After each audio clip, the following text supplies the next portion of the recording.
are various objects associated with the so-called artist's attempt to kill herself over the past few months. Could you keep it down? Thank you. We have, for example, medicine bottles, Pete. Records of hospital admissions.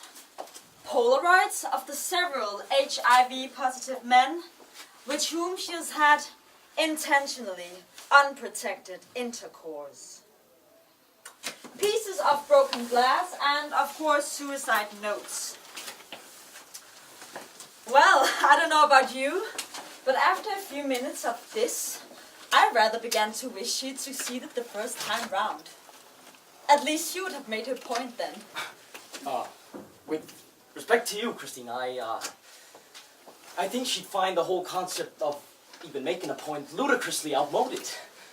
No, I mean, if any point is being made at all, it's surely the point that a search for a point is pointless, and that these suicide attempts points to that.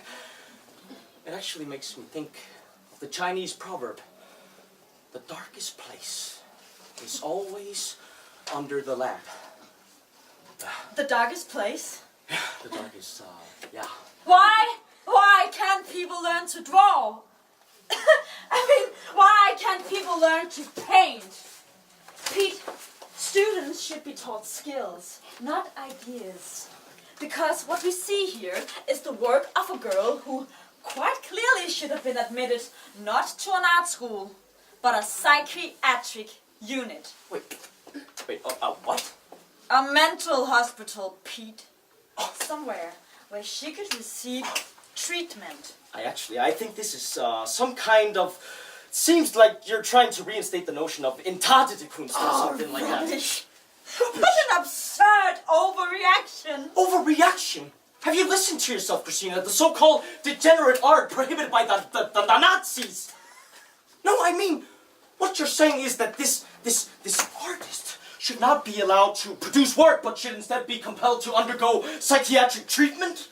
I'm simply suggesting that this poor girl... She's not poor girl, yes, requires help, and I have not at any point suggested that she should be compelled. But, Christina, isn't she trying to say that I don't need your help? Isn't she trying to say that your help oppresses me? Isn't she trying to say that the only way to avoid being a victim of this patriarchal structures of late 20th century capitalism is to become her own victim? Isn't that the true meaning of all these suicide attempts? That's just such flabby reasoning. Flabby and wacky reasoning. Pete. Okay, well, you want... I think we can all agree that this is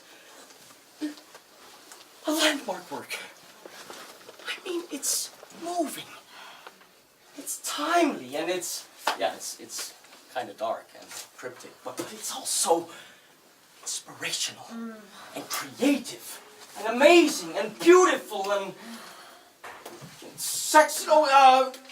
And it's offering us a pure dialogue between objects of leather and glass, of Vaseline and steel, of blood, saliva, and chocolate. She's offering us no less than the spectacle of her own existence, of her own broken and abused, almost Christ-like body. Do you wank, Pete? What? Do you wank? You can't ask me that. I mean, how often, Pete? Christina, I don't know, It's a simple question. Answer. I don't know, a couple of times, A couple of times what, Pete? A couple of times a year? A couple of times a week? A couple of times a month? I mean... A couple of times a day? A day! Woohoo! A day. Wow. A couple of times a day. Can you believe that? I mean, wow. Christina, why are you even asking me this? I mean, how often do you, wank? You can ask me that. But you just asked me how often I wank, and then I... You're so sexist. Sexist? just ask me how often I wank, and then I reply and ask. That's so sexist, Pete.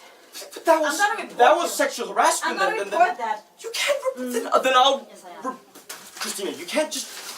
Let's Christina. stop it here. Your internship is over. Okay. Christina, don't even. Christina, I'm